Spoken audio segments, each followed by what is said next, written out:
Salut la compagnie, aujourd'hui on se retrouve pour une sorte de vlog comme j'avais fait pour Rogue One il y a à peu près un an de ça, pour une analyse du film que j'attendais le plus cette année. Il s'agit du remake de ça.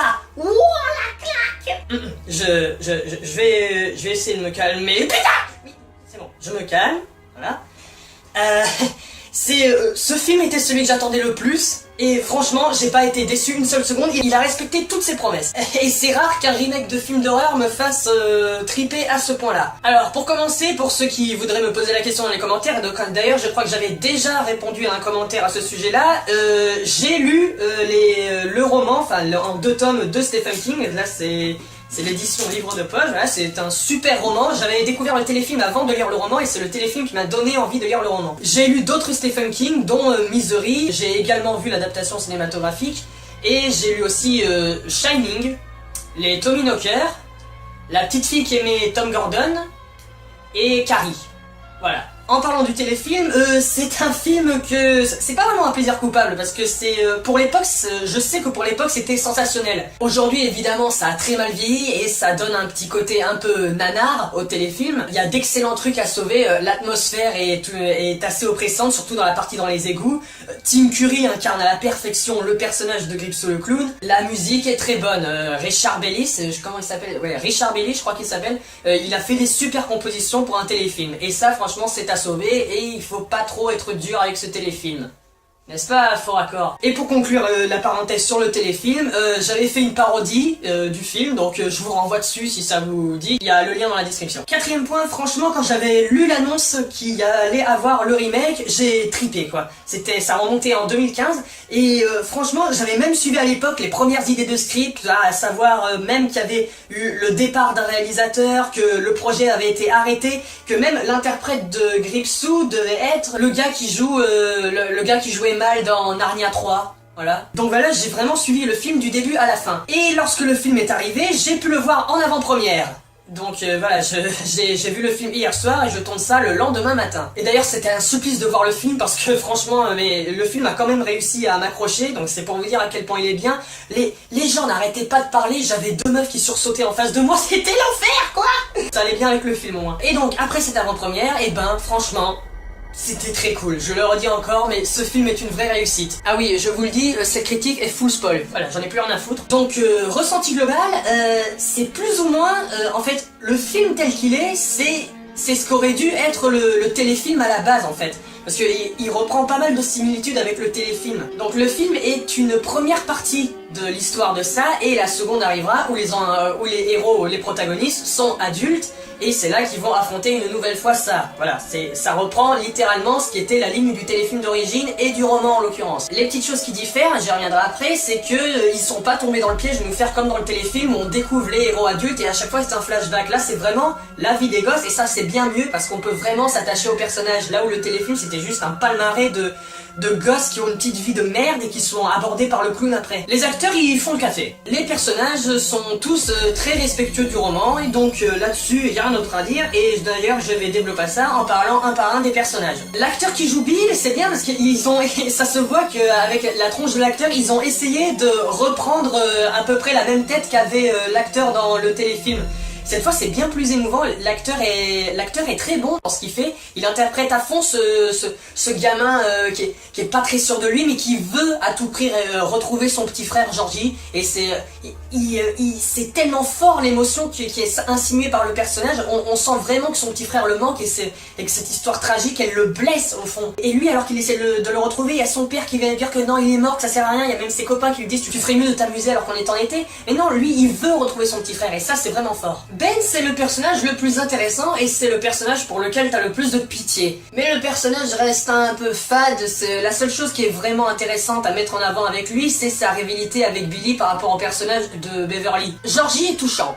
C'est tout ce que j'ai à dire, on le voit 2 minutes, mais sa relation fraternelle avec Billy est tellement mignonne, l'acteur joue super bien, et franchement, pour une partie dans la scène finale, le casting est tellement parfait, c'est un truc de fou. Henry Bauer, c'est le personnage qui m'a attiré le plus de sympathie par rapport au téléfilm, parce que dans le téléfilm, c'était juste une brute épaisse. Là, on retrouve bien le truc qu'il y avait dans le roman par rapport à son père, qui lui fait forte impression, qui l'humilie carrément à coups de feu, il lui tire pas dessus, rassurez-vous, mais franchement, on voit à quel point il craint son père, et c'est pour ça qu'il a a besoin d'extérioriser sa colère sur les autres gamins. L'acteur aussi, il est encore cette fois très bon. En sortant de la salle, j'espérais ne pas dire de conneries, et en fait, je n'ai justement pas dit de conneries, mais l'acteur qui joue Richie Tozier, c'est le gars qui avait joué Mike dans Stranger Things, ce qui est marrant parce que Stranger Things est pas mal inspiré de ça, le film, pour un point sur lequel je reviendrai plus tard. Enfin, on passe au personnage star du film, Gripsou, et il est à l'origine de tous les bons points et des mauvais points, parce que oui, il faut bien reconnaître, il y a des mauvais points dans ce film. Donc, commençons par le Gripsou. Bon, il a une vraie présence, et contrairement au livre, là c'est plus qu'une entité, là c'est vraiment un méchant, et c'est ça ce qui le rend encore plus trippant. Le jeu de l'acteur est vraiment fabuleux, et même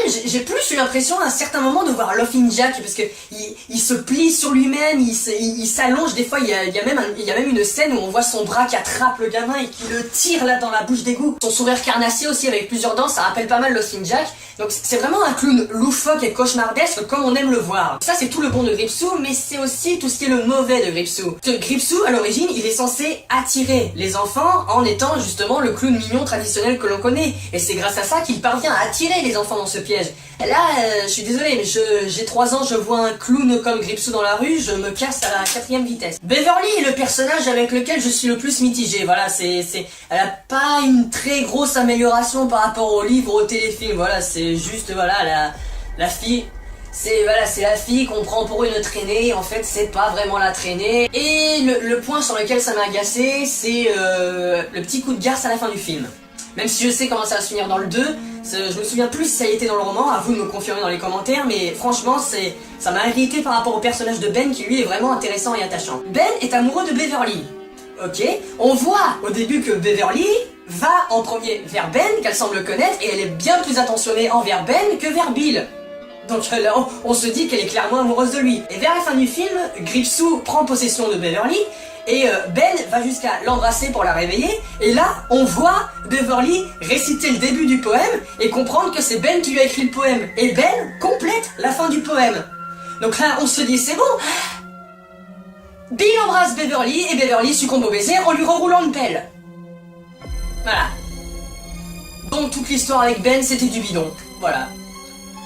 Un petit peu coup de pute pour cette fois, hein. Donc voilà, c'est juste ce passage qui m'a un peu irrité par rapport au personnage, mais après ça va, l'actrice est super mignonne, elle incarne super bien ce personnage de femme un peu complexée, enfin de jeune fille un peu complexée, solitaire, qui se lie d'amitié avec des enfants, parce que ça se voit clairement qu'elle est garçon manqué. D'ailleurs, le film nous le martonne un peu par rapport au père. Le père par ailleurs est à la fois effrayant et attachant, il y a même des moments où tu te demandes si c'est pas Gripsou qui est transformé en père. La réalisation est correcte, ça touche pas vraiment de l'horreur, ça traite plus du fantastique et c'est assez proche d'une réal à la Stranger Things. Il y a même un moment où ça se la joue Monster House, notamment avec la vieille baraque. Il y a un plan en plongée sur le terrain avec un arbre en forme de main. Ça me rappelle trop Monster House. D'ailleurs, l'arbre bouge un peu, t'as trop l'impression qu'il va s'animer pour agripper le gamin comme dans Monster House. L'horreur est le point qui m'a le plus surpris du film, c'est vraiment le point que j'ai pas vu venir.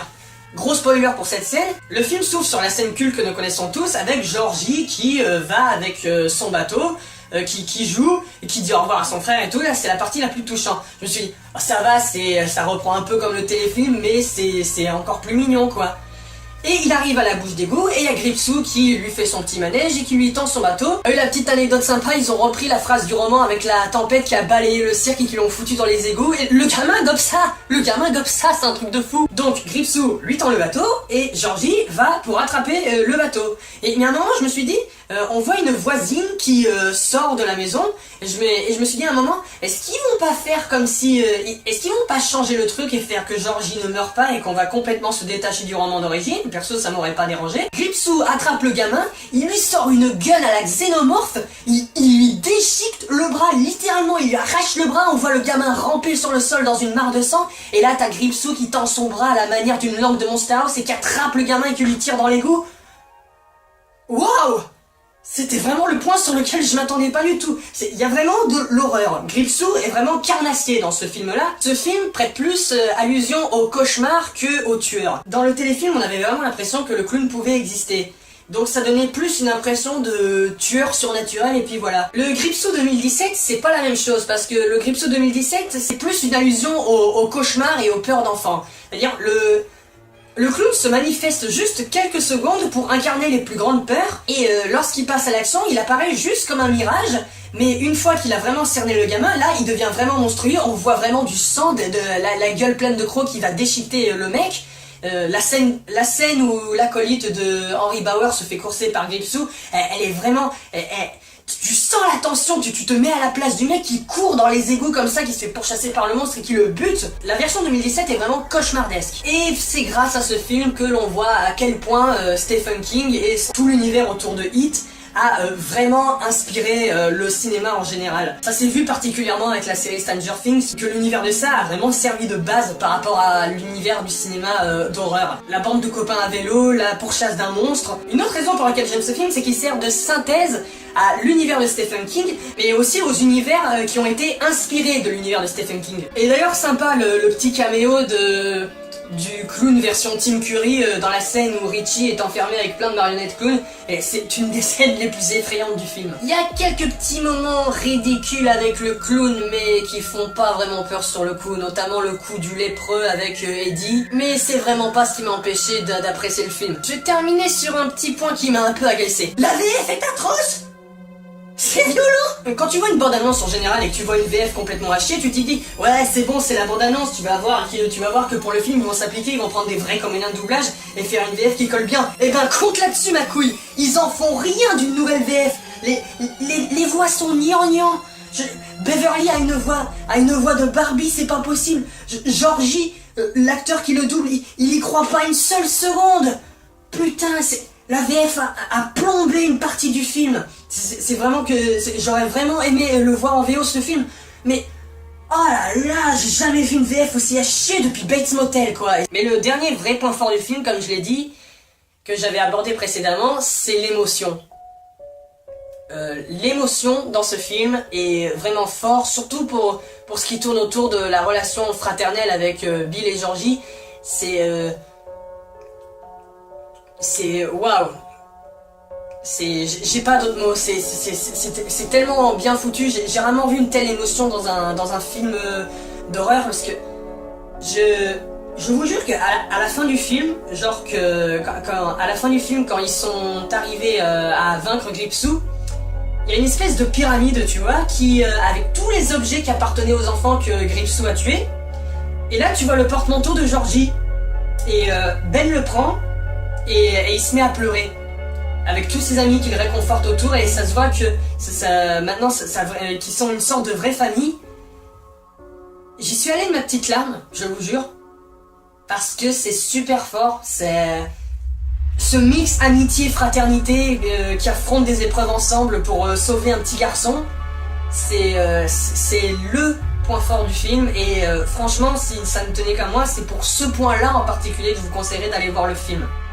Et pour Gripsou. Voilà, donc merci d'avoir regardé ce petit avis rapide. La vidéo sur Space Edition arrive dans pas très longtemps. Je crois qu'elle arrive même demain si j'ai pas de problème avec mon logiciel de merde qui m'a lâché cette semaine. Si vous avez vu le film ça, eh ben... dites votre avis dans les commentaires parce que votre avis m'intéresse toujours. Je posterai des bonus régulièrement pour faire vivre la chaîne de temps en temps. Et il se peut que je fasse une vidéo de ce même genre pour Coco. Et j'en ferai une certainement pour... Star Wars 8 avec Seb et peut-être un autre pote. D'ailleurs ça me fait penser que je vais peut-être aller revoir ça avec Seb. Voilà, comme ça c'est dit. En attendant je vous dis à la prochaine, soyez cinéphiles, n'oubliez pas d'aller voir des films, allez voir des bons films et pas des merdes. Et donc à la prochaine fois, salut la compagnie!